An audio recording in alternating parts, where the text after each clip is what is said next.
बाज़ लोगों को देखा गया है कि कई तवाफ़ इकट्ठे करने के बाद एक ही मर्तबा सबकी दो दो रकात वाजिब तवाफ़ इकट्ठी पढ़ लेते हैं।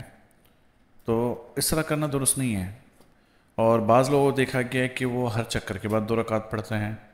तो पहले तो समझिए कि तवाफ़ कहा जाता है बैतुल्लाह के गिर्द 7 चक्कर लगाना। एक चक्कर को तवाफ़ नहीं कहा जाता।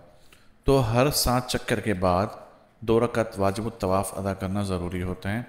अब वो चाहे नफिल तवाफ़ हो, चाहे फ़र्ज़ तवाफ़ हो, चाहे वाजिब तवाफ़ हो, जब भी आप तवाफ़ करेंगे इन्हें बैतुल्लाह के गिर्द 7 चक्कर लगाएंगे, उसके बाद दो रकात वाजिब तवाफ़ अदा करना, जिसको आमतौर पर लोग नफिल कहते हैं, ये ज़रूरी है, लाजिम है।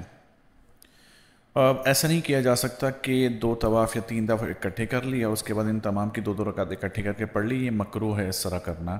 अलबत्ता अगर कोई शख्स मकरूह वक्त में ही तवाफ़ अदा करता है, जैसे फ़जर के बाद से तुलुए आफ्ताब के दरमियान उसने मुतअद्दिद तवाफ़ कर लिए, वैसे ही असर की नमाज से लेकर गुरूब तक दो या तीन तवाफ़ कर लिए और इसके बाद फिर नवाफिल इकट्ठी बाद में पढ़ता है, तो ये तरीका दुरुस्त है, इसमें कराहत नहीं, इसलिए कि इन औक़ात में नफिल अदा नहीं किए जा सकते हैं। तो इन दो वक्तों के अंदर आप इकट्ठे तवाफ़ करके वाजिब तवाफ़ इकट्ठी पढ़ सकते हैं।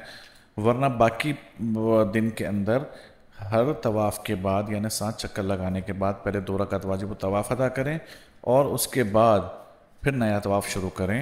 इकट्ठे तवाफ़ करने के बाद इकट्ठी नमाज बाद में पढ़ना ये मकरूह है, कराहत है इसमें।